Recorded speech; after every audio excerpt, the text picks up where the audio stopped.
สบายดีเด้อพ่อแม่พี่น้องมาเด้อมากินข้าวแรงนำกันมื้อนี้ก็เส้นเก่าเส้นเคยพี่น้องเมนูที่แบบว่าเฮ็ดประจำแล้วก็เป็นเมนูโปรดประจำบ้านว่าเช่นซะมื้อนี้จิมาทอดปีกไก่แล้วก็จิมานึ่งข้าวเหนียวปีกไก่นี่ค่อยก็หมักไว้ตั้งแต่เช้าพุ่นเด้อพี่น้องส่วนผสมค่อยก็ลงคลิปให้เบิ่งแล้วเนาะว่าค่อยใส่หยังแด่หรือว่าจิให้เว้าให้ฟังอีกก็จิเว้าได้พี่น้องใส่นมใส่ไข่ใส่ซีอิ๊วขาวใส่ขนม แค่นั้นได้บ่ได้ใส่หยังหลายได้แป้งนอกแป้งนัวน้ำปลาก็บ่ได้ใส่ว่าเช่นซะหลังจากนั้นก็จิมาค้างหม้ออันแล้วก็ใส่น้ำมันร้อนแล้วก็เอาปีกไก่ลงไปทอดพี่น้องน้ำมันนี่ค่อยใส่น้ำมันมะกอกเด้อส่วนหลายเฮือนค่อยนี่ก็จะแยกเนาะถ้าหากว่าอันเป็นทอดทอดปลานี่นะก็สิแยกน้ำมันแบบว่าอีกน้ำมันแบบซะอีกชนิดนึงว่าเช่นซะแต่ส่วนหลายก็ปลาก็บ่ค่อยได้กินดอกเป็นหยังปลานี่ก็เพราะว่าอยู่บ่อนเฮ็ดงานนะพี่น้อง เมนูมีแต่เมนูป่าเพราะว่าบ่อนก็เฮ็ดงานเนาะมันเป็นโรงเรียนของเด็กน้อยหั่นน่ะส่วนหลายก็เมนูปลาก็มีหลายว่าเช่นซะมีหลากหลายเมนูแต่ว่าส่วนหลายก็มีแต่ปลาทุกมื้อนี่ขาดบ่ได้ที่แบบว่าบ่อนเขาเฮ็ดงานนั่นน่ะค่อยละกินข้าวอยู่พุ่นกินข้าวอยู่บ่อนเฮ็ดงานเนาะมื้อใดก็กินแต่ปลากินแต่ปลาเพราะฉะนั้นแล้วก็สิถามว่าค่อยคือบ่เห็นเจ้าเฮ็ดเมนูปลาส่วนหลายมันได้กินดุกินประจำว่าเช่นซะ แล้วก็ปีกไก่นี่หรือว่าน่องไก่นี่ก็กินประจำอยู่พี่น้องแต่ว่าเป็นเมนูที่แบบว่า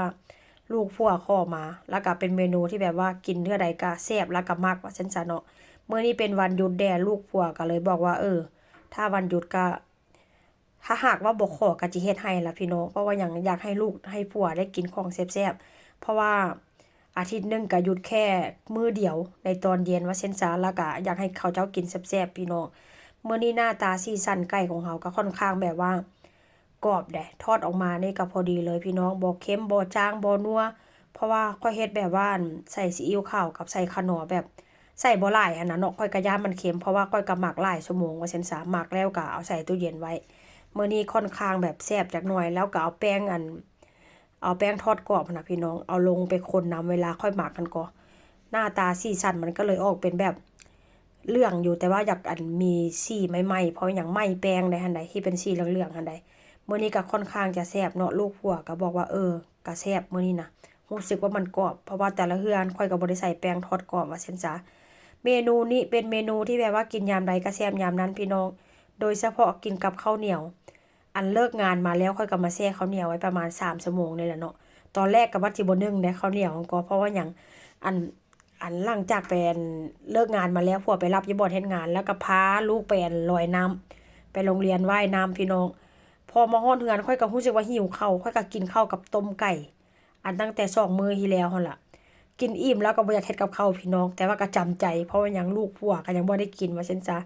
มันก็สิเป็นการเห็นแก่ตัวโพดตัวเองกินอิ่มแล้วก็สิบ่เฮ็ดให้ผู้อื่นกินเพราะว่าเขาเจ้าก็ท่ากินข้าวพี่น้องอันนี้ก็เป็นมื้อน้อยๆให้เป็นมื้อลูกชายเด้อหั่นเด้อ บ่จะเปิดปั๊บจกปั๊บอันนี้เป็นหน้าตาทอดไก่พี่น้องสีสันน่ากินขนาดใดแล้วอีกอย่างน้ำมันก็บ่หลายน้ำมันแบบว่ามันบ่ได้ดูดน้ำมันหลายพี่น้องเอาเช่นซะอันนี้เป็นจานแรกได้นี่นะจานแรกค่อนข้างแบบว่าเอาลงปุ๊บเหมือนปั๊บแล้วข้าวเหนียวก็ค่อนข้างแบบที่แบบว่าข้าวจั๊วพี่น้อง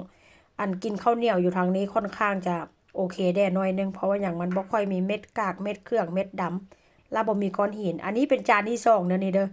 จานที่2นี่ก็พอทอดออกมานี่ก็หมดแป๊บเดียวพี่น้องเพราะว่าหยังมันก็บ่ได้ตอนใหญ่เนาะไก่ก็ได้